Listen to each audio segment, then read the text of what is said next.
하나님의 말씀을 들으시기를 바랍니다.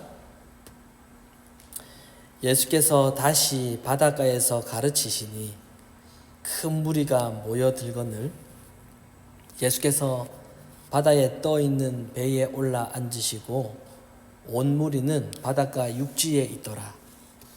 이에 예수께서 여러 가지를 비유로 가르치시니 그 가르치시는 중에 그들에게 이르시되 들으라.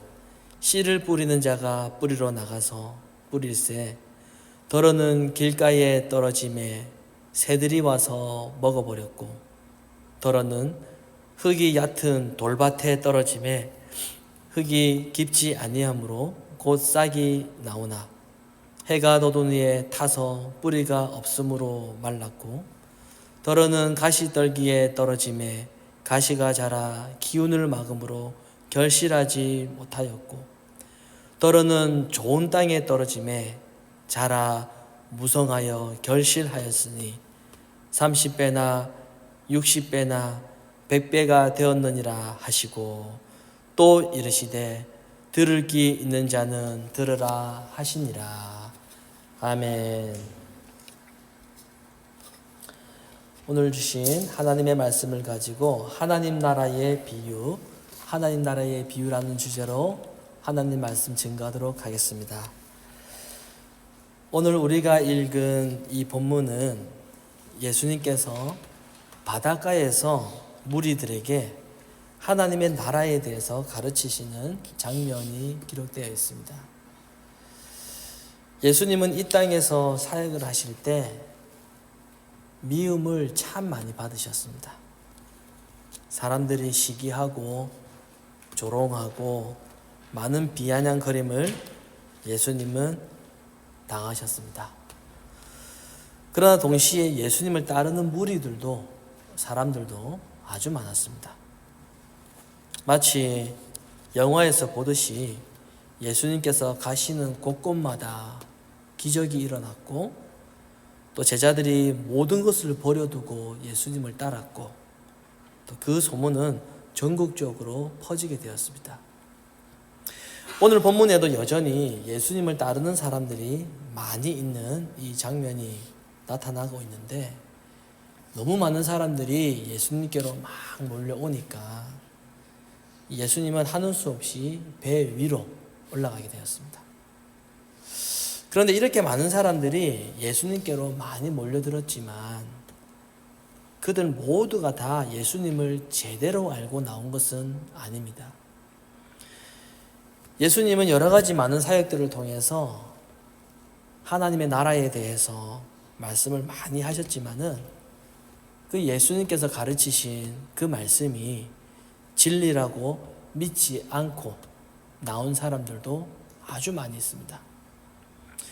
예수님께서 기적을 일으키시고 또 병자도 고쳐주시니 자신에게도 유익이 될 수 있겠다라는 생각으로 예수님을 따라 나온 사람들도 많이 있었습니다. 이것은 오늘날에도 마찬가지입니다. 많은 사람들이 교회를 다닙니다. 많은 사람들이 교회에 다니는 것은 한편으로는 좋은 현상이지요. 교회 다니는 건 좋습니다. 예배를 드리러 가기 위해 가는 것이 얼마나 좋습니까? 그러나 문제는 다른 목적으로 가는 경우가 많이 있는 거죠. 이 밴쿠버만 해도 이민 온 사람들이 교회를 많이 찾습니다. 심지어 이 SNS에 보면은 사람들에게 어느 교회를 가야 될지 교회를 추천해 달라고 하는 글도 종종 있습니다. 어느 교회에 가야 할지를 자기가 모르는 사람들에게 물어봅니다. 정상이 아닌 거죠, 여러분. 기존에 섬겼던, 자기가 기존에 한국에서 섬겼던 그 교회 목회자와 당회의 조언을 구하는 것이 아니라 인터넷에 물어봅니다. 마치 음식점을 소개해달라는 것과 비슷합니다. 그러면 사람들이 대답을 해줍니다. 이 교회는 교육부서가 잘 되어 있습니다. 이 교회는 목사님 설교가 참 좋습니다. 이 교회는 활동적이고 프로그램이 많이 있습니다. 또 어떤 분은 여기저기 다 둘러보고 본인에게 맞는 교회를 결정하라고 합니다. 이것은 봐도 현대 교회들이 얼마나 성도들에게 무책임하고 성도도 교회로부터 얼마나 독립적으로 신앙생활을 하고 싶어 하는지 잘 알 수 있습니다. 한마디로 내가 해외에 가서 내가 가고 싶은 교회에 내가 알아서 간다 라는 겁니다.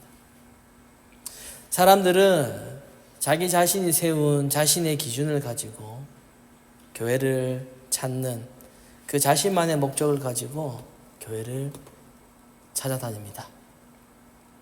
마찬가지로 오늘 예수님께 나온 이 수많은 무리들은 그들 모두가 다 예수님의 말씀이 진리이기 때문에 오직 진리의 말씀을 위해서 예수님께 나오는 것은 아닙니다. 다 각자가 자기가 생각하고 자기가 추구하는 목적과 이유가 있는 법이죠. 그러나 신자는 어떤 사람입니까?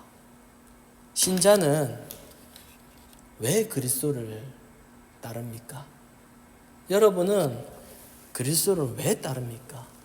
그 이유는 그리스도의 말씀이 진리이기 때문입니다. 그리스도의 말씀만이 우리를 생명으로 인도하는 빛이기 때문에 그리스도를 따르는 거예요. 말씀이 진리이기 때문입니다.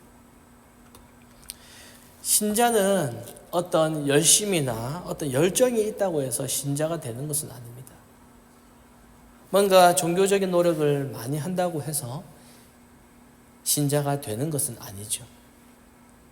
그래서 오늘 본문은 우리의 노력으로 신자가 되는 것이 아니라는 것을 아주 잘 보여주고 있는 본문입니다. 이 예수님은 네 종류의 땅에 씨를 뿌리는 내용을 비유로 말씀하고 계십니다. 그런데 예수님은 왜 갑자기 하나님 나라의 이 비유를 지금 말씀하고 계시는 것일까요? 그 이유는 바로 오늘 본문의 바로 앞에 그 배경을 보면은 잘 알 수가 있는데요. 오늘 본문 바로 앞장인 이 마가복음 3장에 보면은 예수님의 진정한 가족이 누군지에 대해서 기록되어 있습니다. 내용은 이렇습니다. 이 예수님은 집안에서 많은 사람들과 함께 대화를 나누고 계셨습니다. 근데 얼마나 이 바쁜지 식사할 시간도 없이 이 예수님은 이 가르침에 집중하고 계셨습니다. 근데 바로 그때에 예수님의 육신의 가족들이 예수님을 찾아왔습니다. 예수님의 어머니 마리아와 동생들이 예수님을 찾아온 것이죠. 여기서 동생들은 마리아가 성령으로 예수님을 출산한 이후에 남편 요셉과 동침하여 낳은 아들입니다. 그래도 같은 어머니의 뱃속에서 태어났기 때문에 예수님의 동생이긴 하죠. 그런데 이들은 이 집 밖에 서서 사람을 보내어서 예수님을 부릅니다. 왜냐하면 그만큼 사람들이 꽉 차 있었기 때문에. 저희 집을 와보셔서 아시겠지만 저희 집 같은 이 공간에 사람이 막 한 250명 다 모여가지고 와글와글 꽉 차 있다라고 그렇게 생각해 보시면 이해가 더 잘 되실 것입니다. 사람들이 얼마나 많았냐면은 이 2장에 보면은 이 중풍병자가 자기가 중풍병에 걸렸으니까 예수님께 병 고침을 좀 받고 싶은데 예수님 좀 만나고 싶은데 사람들이 너무 많아가지고 어떻게 했습니까? 이 사람들 사이로 막 자기가 들어가지 못하니까 지붕을 뚫고 예수님께 갔던 거예요. 지붕을 올라가가지고 뚫어가지고 예수님께 내려간 겁니다. 너무 사람들이 많아가지고. 이렇게 지금도 예수님 주위에 사람들이 너무 많이 있어가지고 이 가족들이 들어가지 못하고 예수님께 사람을 보냈습니다. 그들이 예수님을 찾아온 이유는 그 동네에서 사람들이 예수님을 미쳤다라고 이렇게 소문이 날 정도로 예수님을 반대하는 무리들이 있어서 예수님을 데리러 왔습니다. 그래서 유대인들은 예수님께 처음부터 계속 시비를 걸고 모함하려고 했습니다. 자, 여러분 한번 상상해 보십시오. 가족들이 밖에서 예수님을 기다립니다. 집안의 사람들이 막 꽉 차 있습니다. 그래서 무리들은 지금까지 병 고치고 귀신 내쫓고 지금까지 들어보지도 못한 그 교훈을 예수님으로부터 앉아가지고 막 듣고 질문하고 쉴 새 없이 그렇게 하고 있는데, 그런 놀라운 능력을 가진 예수님께 그의 가족이 찾아왔습니다. 모든 관심이 여러분 집중되지 않겠어요? 도대체 예수님의 가족들은 누군지 궁금합니다. 그래서 예를 들어서 이 축구 선수 손흥민이 워낙 유명하니까 그런 선수를 길러낸 아버지가 누군지 주목받고 있잖아요. 마찬가지로 예수님의 가족들이 누군지 모든 관심이 그들에게 다 쏠렸습니다. 그때 사람들이 예수님께 말합니다. 너무 사람들이 많으니까 밖에서 말을 이렇게 전달해서 예수님께 들렸거든요.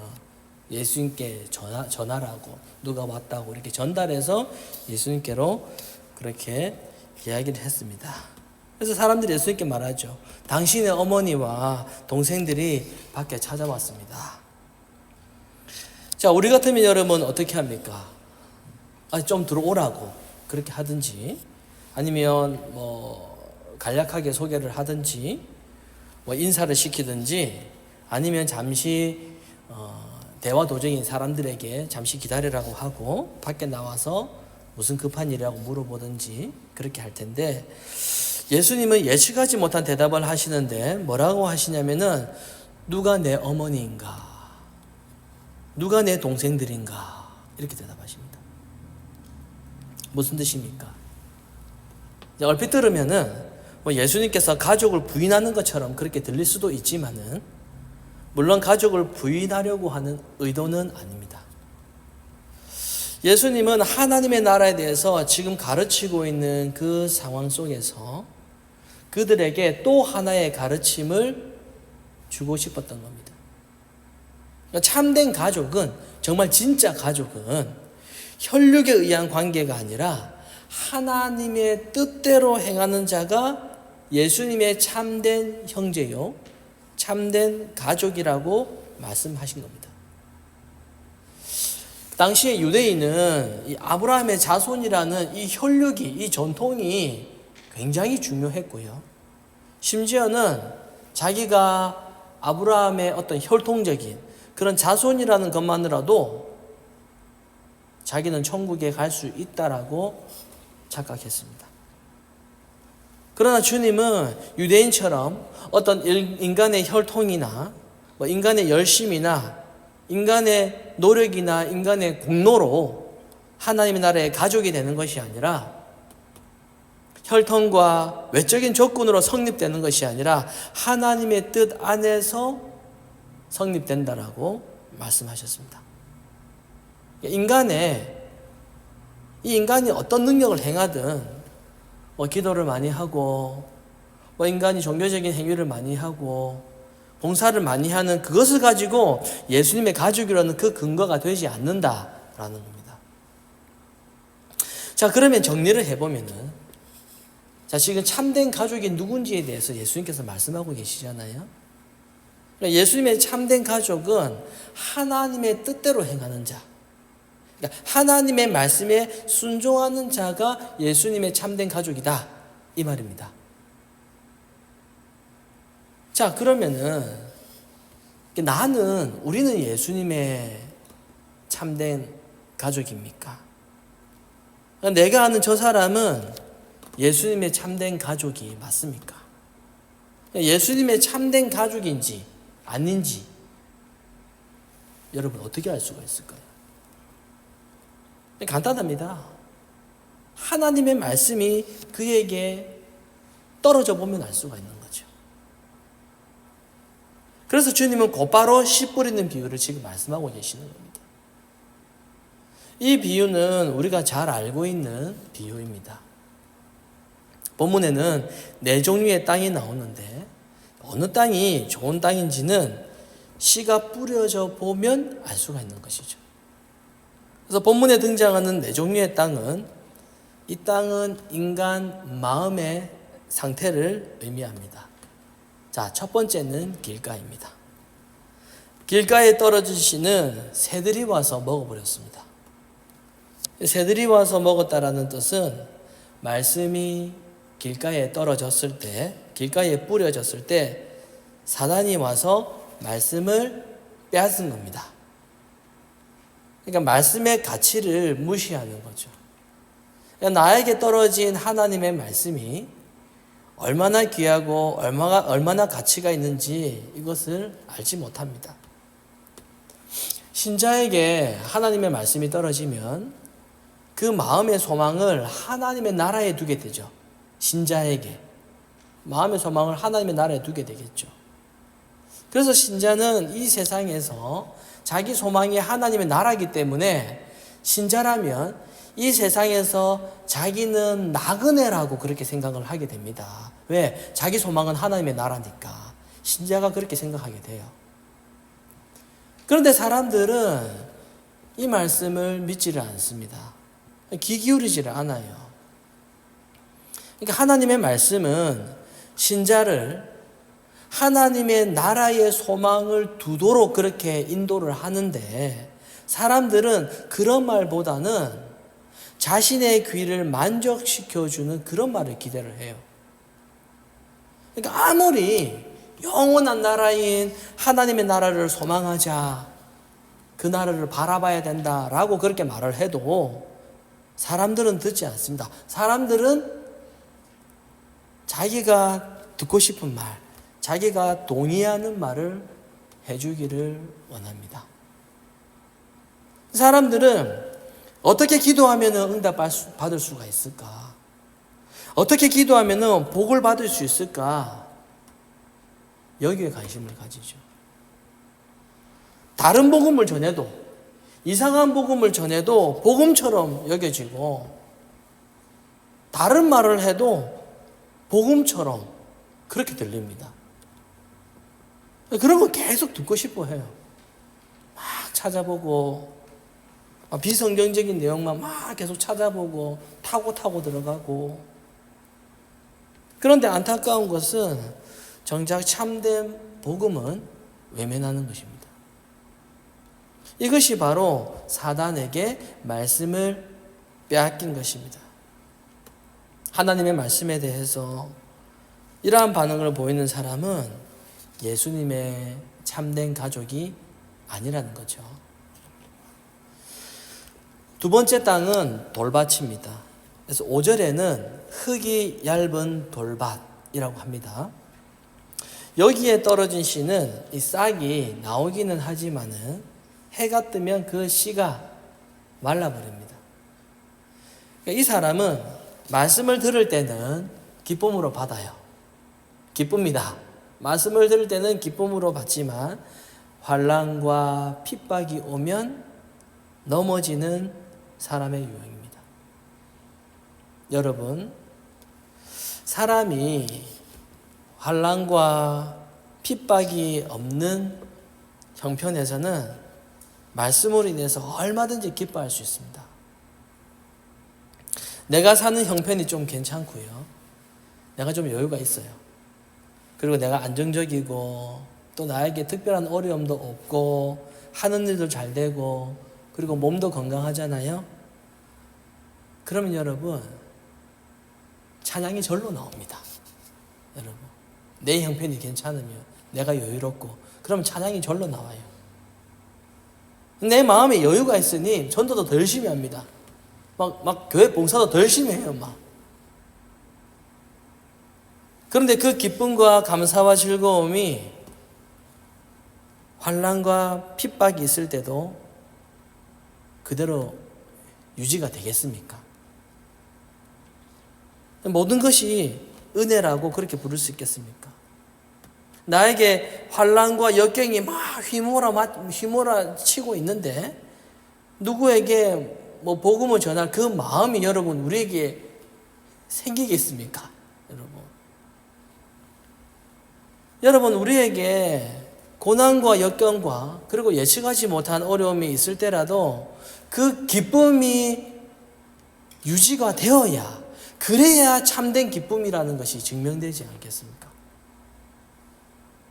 내가 좋을 때는 예배도 잘 드리고, 내가 좋을 때는 말씀도 봐요. 내가 안 좋을 때는 예배 생활도 주춤거리고 말씀 생활도 안 해요. 그러면 여러분, 하나님의 말씀으로 인해 기뻐했던 그 기쁨은 도대체 어떤 기쁨이었겠습니까? 내 기쁨에 따라서 흥얼거리는 콧노래 소리와 무슨 차이가 있을까요? 여러분, 참된 신앙은 이 환난과 핍박에서 드러나게 됩니다.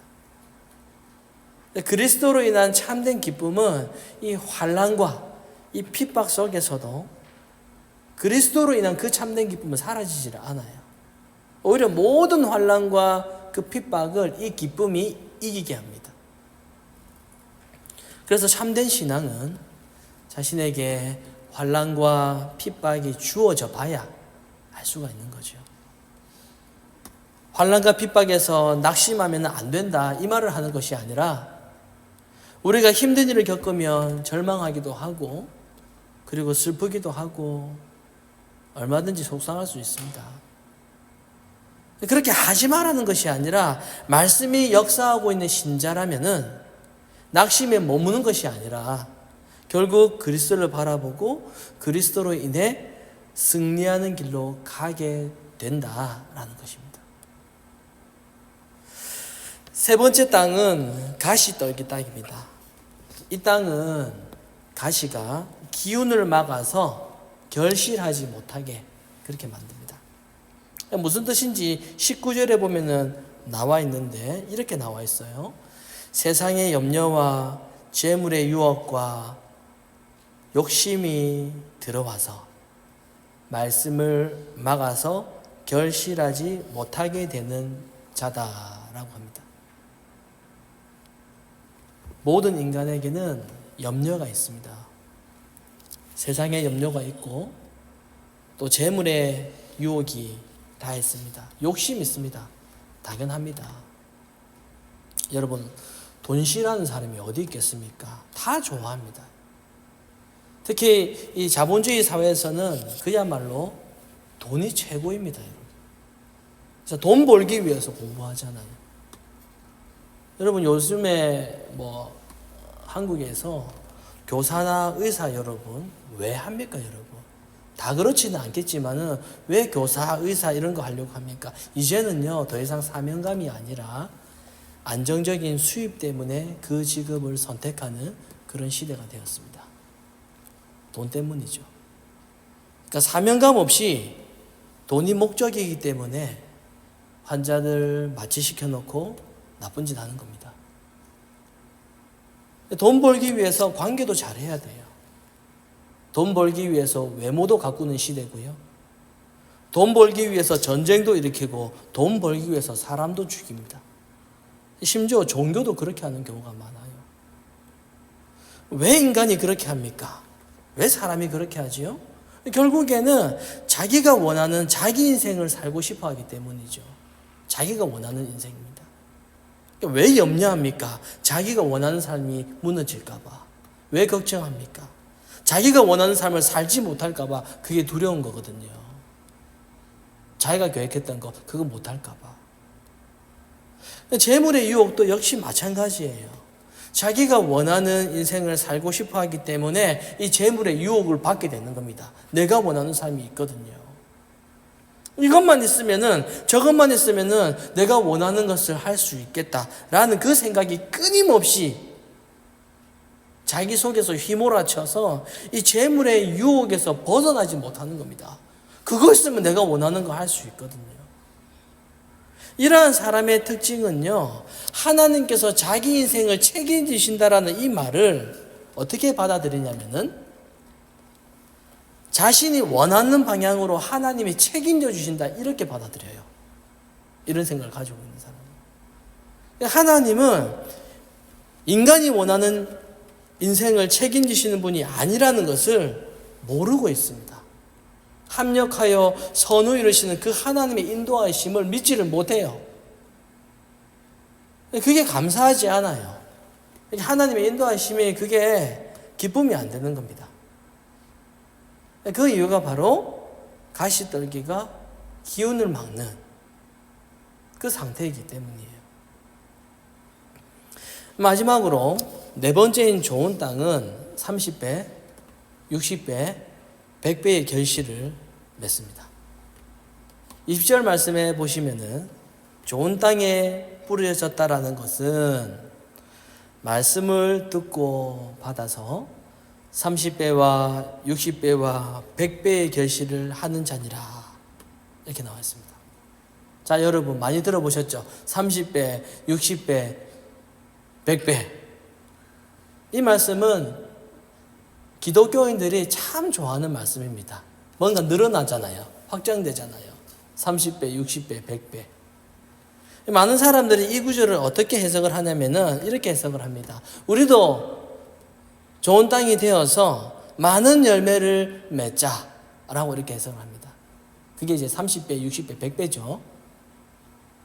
어떤 성도님이 가게를 오픈을 했는데 목회자가 가서 기도를 하는데 그 기도의 내용이 30배, 60배, 100배의 열매를 맺게 하옵소서라고 이렇게 기도를 합니다. 그리고 식당 사장은 큰 소리로 아멘 하고 그렇게 합니다. 이것은 예수님께서 우리가 지금 말씀을 드렸듯이 어떤 비유입니까? 하나님 나라 비유입니다. 천국 비유입니다. 그 비유로 말씀하신 내용이지 장사 시작할 때 30배 이익을 많이 남기기 위해서 사용했던 그런 말씀이 아니라는 거죠. 그런데 그러면 여러분 30배와 60배와 이 100배의 결실을 하는 자 아니라 이 말씀은 무슨 뜻일까요? 여러분 사람이 자기 스스로의 힘으로 자기 마음의 상태를 바꿀 수가 있을까요? 그러면 주님께서 여러분 땅으로 지금 비유를 하셨으니까 땅으로 한번 생각해 보겠습니다. 자, 돌밭. 이 돌밭이에요. 돌밭이 자기 스스로 좋은 땅으로 변할 수가 있습니까? 그런 땅은 없습니다. 땅은요, 오직 농부가 어떻게 하느냐에 따라서 바꾸어지는 것이지 자기 스스로 그 땅이 변하지를 않아요. 따라서 좋은 땅은 즉 하나님의 말씀에 순종하는 자, 이게 좋은 땅이잖아요. 이 좋은 땅, 하나님의 말씀에 순종하는 자는 예수님이 우리를 그러한 사람으로 만드시겠다라는 그런 뜻입니다. 그것이 바로 예수님의 참된 가족이 된다라는 뜻입니다. 자, 그러면은 좋은 땅은 어떻게 결실을 맺습니까? 세상에 그 무엇보다 하나님을 알게 하는 그 말씀이 가장 귀하다는 것, 그것을 깨닫게 되겠죠. 우리가 세상에서 많은 유혹을 받지만 하나님의 말씀이 그 어떠한 유혹 속에서도 말씀을 바라보고 의지하게 만드는 것입니다. 환난과 핍박에서도 말씀으로 인해서 하나님의 나라를 소망하는 그 인내를 가질 수 있게 됩니다. 이것이 바로 하나님의 뜻대로 행하는 것입니다. 사랑하는 성도 여러분, 여러분에게는 무엇이 가장 소중하십니까? 우리가 다 소중하게 생각하는 것이 있잖아요. 세상의 돈이나 어떤 권력이나 그 어떤 것보다 더 소중한 것이 나에게 하나님의 말씀이다 라고 하는 이러한 것을 확신하고 있습니까? 만약에 그걸 확신하고 있으면은 여러분의 마음에 떨어진 그 말씀이 열매를 맺었기 때문입니다. 그게 믿어지면은. 여러분, 하나님의 말씀이 여러분을 다스리는 그런 삶을 살고 있다면은 더 이상 여러분이 여러분 자신을 책임지지 않아도 됩니다. 우리가 하나님의 말씀이 자신을 책임진다고 생각하지 않기 때문에 자기가 자신을 책임지려고 하는 거예요. 신자는 하나님이 인생을 붙드시고 하나님께서 책임지고 계신다라는 것을 말씀으로 인해서 깨닫게 되는 사람이 바로 신자입니다. 여러분, 우리의 삶을 돌아보십시오. 한 주간의 삶을 돌아보십시오.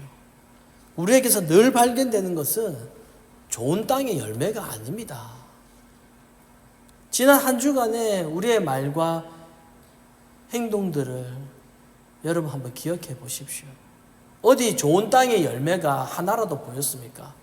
우리의 삶을 바라봤을 때. 늘 우리에게서 발견되는 것은 길가밭, 돌밭, 가시떨기밭, 그거 투성이에요, 여러분. 그런데 우리가 어떻게 내 입으로 내가 신절하고 내가 좋은 땅이라고 그렇게 말할 수 있겠습니까? 맨날 길가, 돌밭, 가시떨기 이러한 특징들이 우리들에게서 막 우글거리거든요. 이게 얼마나 부끄럽습니까, 여러분? 그럼에도 여러분, 우리가 절망하지 않고 우리가 낙심하지 않는 이유가 무엇입니까? 바로 예수 그리스도가 계시기 때문입니다. 그리스도께서 우리를 책임지시고 좋은 땅으로 가꾸어 가신다는 것을 믿기 때문에 우리가 나의 모습을 보면서 낙심하기보다는 예수님께 모든 희망을 두게 되는 것입니다. 여러분, 처음부터 좋은 땅으로 태어나는 사람 아무도 없습니다. 말씀이 떨어졌을 때 열매를 맺을 수 있는 그 땅은 아예 없어요.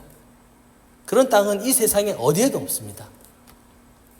하지만 성령이 우리에게 오셔서 우리가 그러한 땅으로 변화되는 것입니다. 그리고 좋은 땅이라고 해서 여러분, 이 좋은 땅인데, 이 좋은 땅이라고 해서 흙이 막 금으로 변하고 그런 것도 아니에요. 다만 하나님의 말씀이 좋은 땅에 떨어지면, 하나님의 말씀이 우리 안에 떨어지면은 열매가 맺어지는 땅일 뿐입니다. 좋은 땅은. 이 세상에 어디에도 없는 그런 땅이 예수로 인해서 존재하게 되는 것입니다. 존재 자체. 그게 좋은 땅입니다, 여러분. 열매를 맺는다. 그 자체가 좋은 땅입니다. 그래서 신자는요, 자신에게서 말씀의 결실이 보이게 되면은 그 자체로 기뻐하고 좋은 땅, 그 존재 자체로 감사할 수 있는 겁니다. 결실 맺는 그 자체로. 그것이 예수님의 참된 가족이다 하는 겁니다. 우리 모두 예수님으로 인하여서 우리가 좋은 땅으로 존재하게 됨을 우리가 늘 감사하시고, 그리고 말씀의 결실을 맺는 그런 삶을 살아가시는 저와 여러분의 삶이 되시기를 간절히 소망합니다.